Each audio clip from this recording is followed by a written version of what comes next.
Bonjour professeur et Bonjour. bienvenue à cette deuxième série d'entretiens. En 2021, déjà, les données montraient que les ménages canadiens affichaient le taux d'endettement le plus élevé du G7, c'est-à-dire 180%, devant même des pays comme les États-Unis, ce qui est très surprenant. Quel regard portez-vous sur ce niveau d'endettement? Merci pour la question. C'est un sujet qui est intéressant. Il faut dire que l'idée de l'endettement, à l'origine, elle est vieux comme l'endettement, c'est vieux comme le monde. Même dans la Bible, les livres sacrés, on trouve le mot endettement. Mais de manière scientifique, c'est rentré dans le système financier en termes d'outils à travers Schumpeter, qui était un brillant économiste, en 1912, lorsqu'il a dit pour pouvoir favoriser l'innovation, il faut pouvoir faciliter l'endettement. Donc, pour pouvoir fabriquer les télévisions, l'invention nécessite des ressources financières, des ressources humaines, des ressources du matériel, et tout ça peut s'acquérir à travers euh, de l'argent, ou bien de l'endettement, parce que j'ai du mal à dire l'argent. Bref, donc la dette a été mise sur pied pour pouvoir financer l'innovation. Schumpeter l'a démontré théoriquement, et par la suite, tous les pays, y compris les pays aujourd'hui qui sont appelés pays développés, ont utilisé le système de la dette pour pouvoir favoriser le développement technologique, ce qui est très bien. Maintenant, là aujourd'hui, on parle de l'endettement des ménages. Okay, ça, c'est un problème parce que même l'endettement des gouvernements, là, ça, c'est autre chose, c'est un autre sujet. De toute façon, on a des gouvernements qui sont hyper endettés aujourd'hui. On voit le problème au niveau de l'Union européenne. Mais si on reste au niveau des ménages, il faut voir que j'ai devant moi ici les stats qui proviennent des Statistiques Canada. Ce n'est pas moi qui le dis. Donc, on voit bien, en effet, comme on l'avait dit en intro, les pays comme les États-Unis et l'Allemagne, à la suite de la crise de 2007, ont su diminuer la dette de leur ménage. Ils ont su faire un tout petit peu le ménage.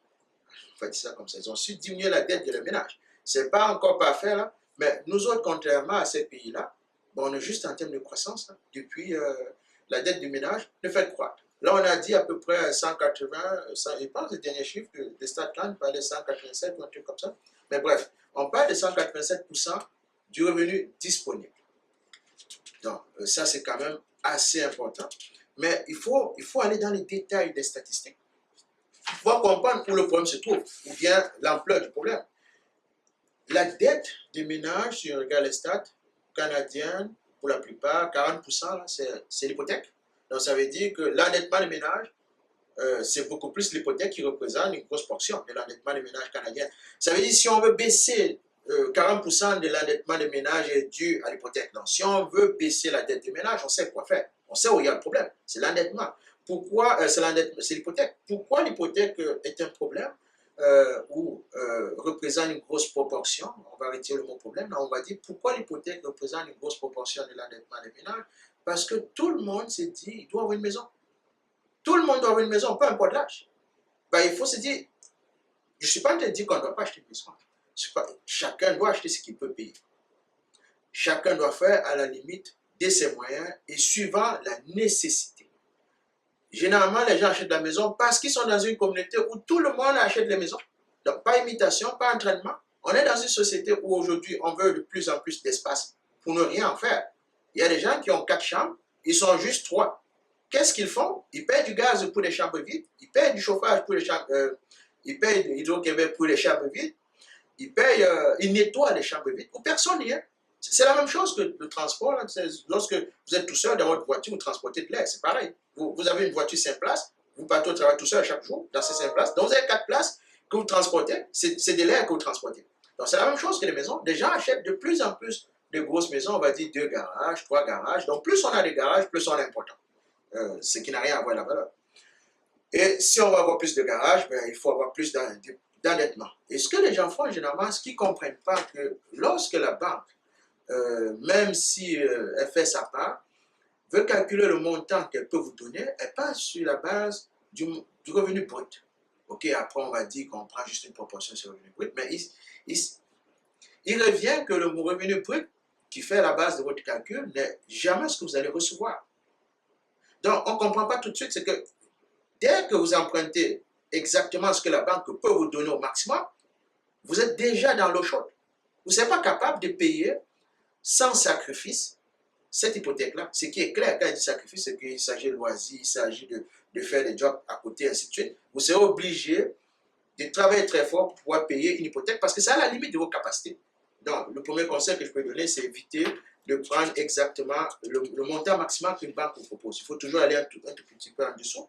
Mais si on regarde bien, 40% de cette dette est détenue hypothécaire, est détenue par les jeunes. Ça veut dire que, voilà, c'est normal, les jeunes aussi sont eux qui font la classe moyenne. Donc, c'est normal que les jeunes s'endettent beaucoup plus, puisque c'est eux qui travaillent, c'est eux qui représentent la plus grande proportion en termes de classe moyenne. Mais il faut se demander, est-ce que tous ces jeunes achètent parce qu'ils ont besoin d'une maison ou bien parce qu'on leur fait comprendre, dans un mythe qui me dépasse, que acheter une maison, c'est un investissement. C'est assez débattable hein, parce qu'après même, lorsqu'ils achètent une maison, ils vont se dire, ben, j'ai acheté la maison à 250 000, je l'ai revendue à 300 000, donc je me suis fait 50 000. Ce qui est sur le plan mathématique archi faux. Parce que la seule façon de se faire 50 000 dans ce calcul-là, c'est que le taux d'intérêt est zéro. Donc, d'abord, il y a de l'ignorance qui existe au niveau de la population. Ils vont faire des comparaisons des chiffres qui ne se réalisent pas au même moment dans le temps. Ils ne sont même pas capables de calculer la valeur d'un montant. Donc, ils ont des notions mathématiques financières qui n'existent pas du tout. Et ils vont faire les analyses sur la base des chiffres comme, voilà, ils vont les analyses comme si on était voilà, un commerçant d'autres temps, un commerçant qui était à l'époque où il n'y avait pas de taux d'intérêt. Donc, on ne peut pas comparer des montants qui ne se réalisent pas au même moment dans le temps. Donc, fait que techniquement, on est quasi incapable de savoir si on a fait un gain ou pas lorsqu'on achète et on revend une maison. Parce qu'il y a beaucoup de choses qui rentrent en contexte. Il faut tenir compte de toutes les charges, et y compris le taux horaire que vous payez à vous pour nettoyer votre maison. Parce que votre maison, elle a de valeur parce que vous la nettoyez. Il faut être capable de déterminer la main-d'œuvre qui a nécessité l'entretien de la maison. Il faut pouvoir déterminer qu'est-ce que vous avez arrangé dans cette maison-là en termes de coûts. Il faut pouvoir aussi mettre en relief les taxes que vous avez payées, que ce soit les taxes municipales, les taxes scolaires. Il faut pouvoir calculer la valeur présente de ces montants-là. Donc, je dirais que la population, pour sa majorité, n'a pas la connaissance financière nécessaire pour pouvoir déterminer si elle a fait un gain ou pas lorsqu'elle achète une maison. Moi, je ne crois pas forcément à la possibilité de faire un gain lorsqu'on investit en achetant une maison. Peut-être à un moment donné, avec l'économie d'échelle, il y a des choses qui peuvent se faire. Oui, mais en achetant une maison, en revendant, on ne va pas se faire un bénéfice. On aura l'impression d'avoir eu un bénéfice parce qu'on compare des choses qui ne se comparent pas du tout. Okay?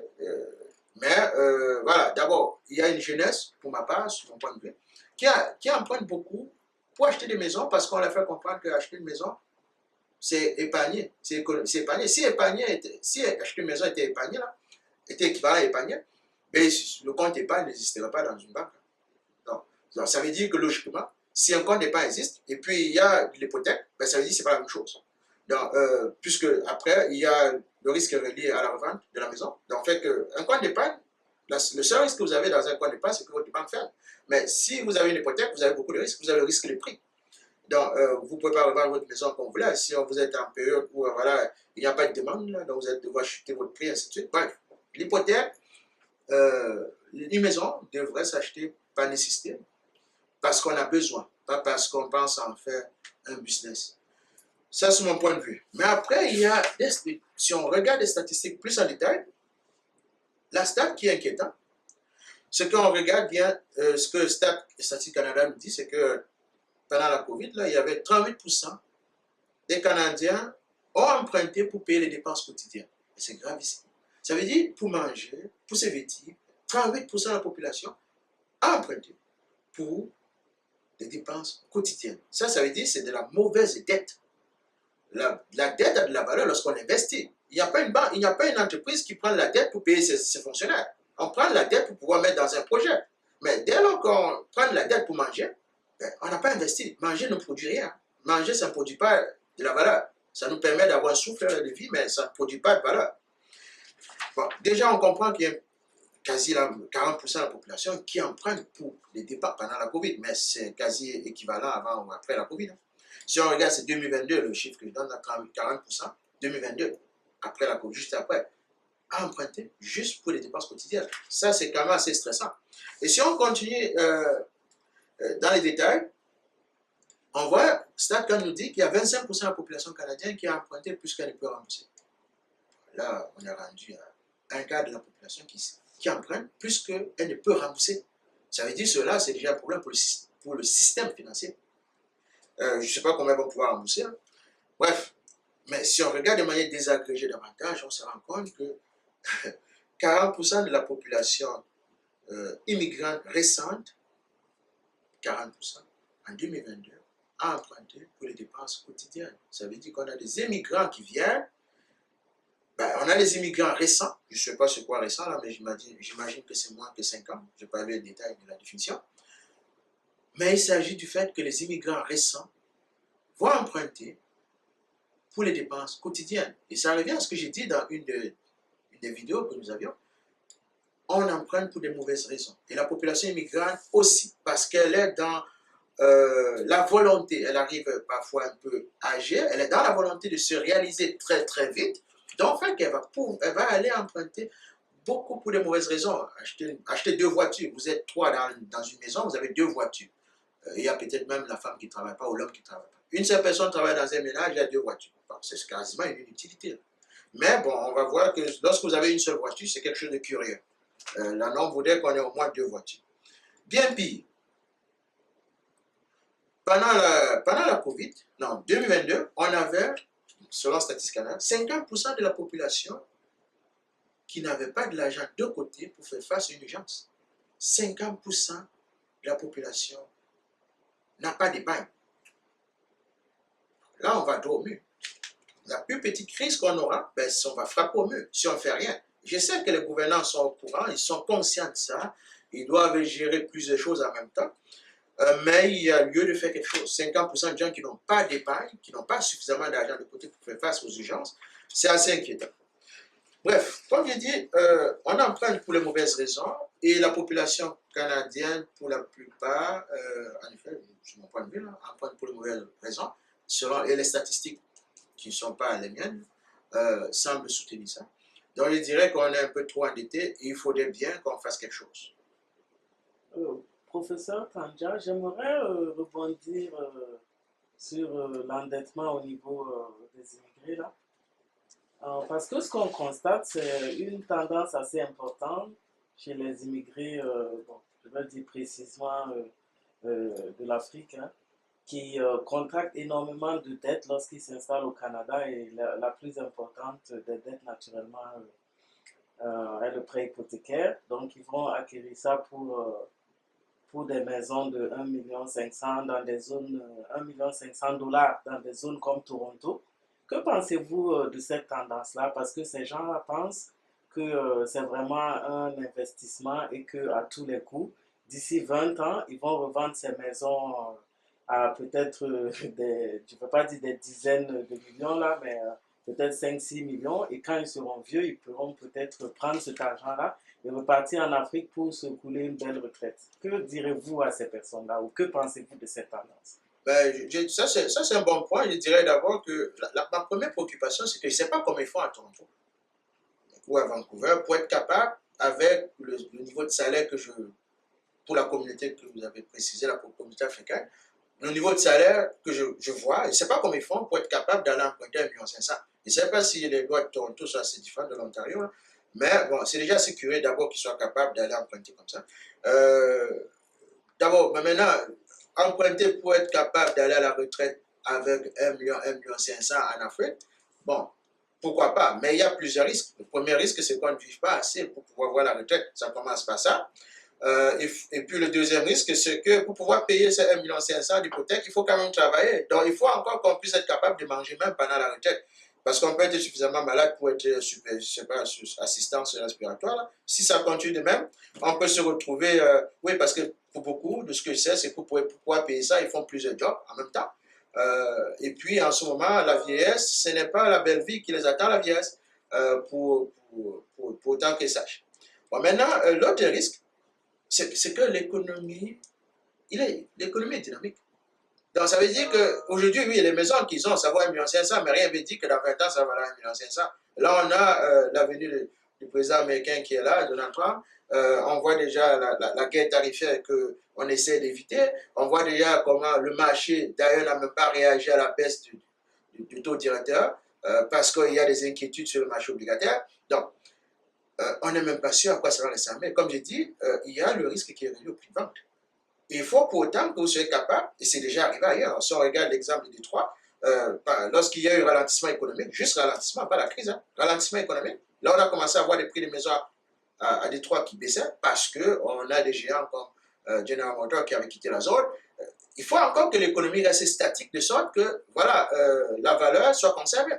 Mais on ne va pas le souhaiter, là, on souhaite la prospérité pour le Canada. Mais supposons qu'on soit dans une situation dans 20 ans où l'économie est difficile, les prix des maisons vont pouvoir refléter cette difficulté économique. Donc, il y a un risque de prix. Donc, on peut se retrouver à avoir remboursé 1,5 million et à vendre cette maison à 500 000. Ça, c'est possible. Il y a une maison de 10 000 pièces à Détroit. Même aujourd'hui, encore, il y a des maisons de 1000 pièces à Détroit, mais elles n'ont pas coûté 1000 pièces pour être construites. Donc, on peut se retrouver avec 500 pièces, 500 000 dollars, pardon, canadiens. Lorsqu'on va vouloir revendre une maison à 1,5 million, je ne veux pas créer la panique, je veux juste dire que on ne peut pas penser que acheter une maison à 1,5 million, c'est de l'épargne pour notre retraite. Ça, ce n'est pas possible. Et je dirais d'ailleurs que qu'est-ce qu'ils vont faire avec ces 1,5 million? Ils sont plus capables d'investir. Parce qu'ils ont 60 ans. Dans la littérature financière, on voit très bien. L'investisseur devient averse au risque. Il ne veut même plus entendre parler du risque lorsqu'il atteint l'âge de la retraite. Qu'est-ce qu'ils vont faire avec ça? S'asseoir et manger de temps en temps l'argent qu'ils ont accumulé, d'autant qu'ils sont capables de revendre et d'entrer en possession. Et après, il faut se demander, est-ce qu'ils auraient fait un gain ou pas? Parce que c'est là que je dis, c'est la question. Est-ce qu'ils auraient fait un gain en ayant acheté une maison de 1,5 million et revendant, je ne sais pas trop quoi, 2 millions, 3 millions? Est-ce qu'ils auraient fait un gain? Parce qu'après, il faut être capable de comparer les flux monétaires et comparer toutes les charges qui ont été mises sur la table.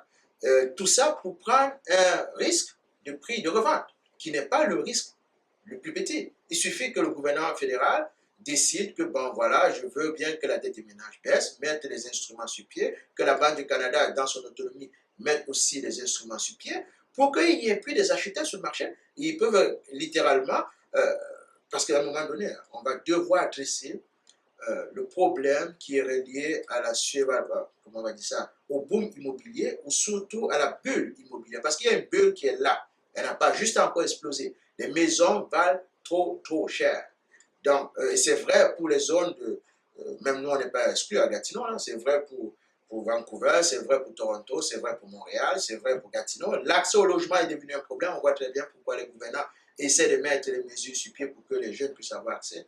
Ben, à un moment donné, les populations vont accepter d'aller beaucoup plus loin, à 3 heures de temps de Toronto, 4 heures, pour pouvoir avoir une maison moins chère. Et vous, avec votre maison à 1,5 million, vous allez souffrir pour trouver qui va racheter ça. D'ailleurs, il faut se poser une question. Si moi j'ai 1,5 million, pourquoi il va acheter la maison de quelqu'un qui est resté là-dedans pendant 20 ans? Pourquoi je ne me fais pas construire ma maison? Les maisons, de ce que moi j'ai pu observer, lorsqu'une maison commence à toucher 1 million, elle est beaucoup plus difficile à revendre. Il suffit de regarder sur le marché. Maintenant, cette réalité diffère d'une zone à une autre, d'un état à un autre. Mais de manière générale, si votre maison, vous achetez une maison à 1,5 million, vous allez vouloir la revendre à 2,5 millions, un truc comme ça, vous aurez une difficulté à trouver quelqu'un qui a des revenus nécessaires pour pouvoir payer 2,5 millions. Et si vous en trouvez quelqu'un, mais cette personne a des exigences. Elle ne veut pas avoir un seul salon. Elle veut avoir 2 salons, 3, je ne sais pas. Plus on est riche, plus on est capricieux. C'est la nature humaine qui est comme ça. Donc, lorsque vous avez une maison qui va coûter cher, le bassin des clients potentiels qui peuvent acheter votre maison est réduit à celle qui est très sélective. Et comme votre bassin est très sélectif, ben en ce moment, vous avez difficulté de revendre. C'est pour ça que vous regardez sur Internet, vous verrez que les maisons qui valent plus d'1,5 million, en tout cas dans le Québec, prennent beaucoup plus de temps. Maintenant, en Ontario, je dirais que lorsqu'une maison atteint 2 millions, 2,5 millions, ça va prendre beaucoup plus de temps qu'une maison, je ne sais pas, de 700 000 pour être revendue. Non, je ne dirais pas que c'est une bonne ou une mauvaise idée, mais je dirais que cette stratégie, c'est une stratégie qui est risquée. Si on pense que revendre notre maison, c'est ça qui va assurer notre retraite, ça, c'est un investissement risqué. Il ne faut pas dire que c'est un investissement sûr. C'est tout un mythe, et un mythe qui survit beaucoup dans la communauté immigrante, celle qui vient s'installer. On pense que c'est la meilleure façon d'économiser, parce qu'on n'est pas suffisamment inventif pour pouvoir aller lire et voir qu'il y a d'autres façons d'investir de l'argent.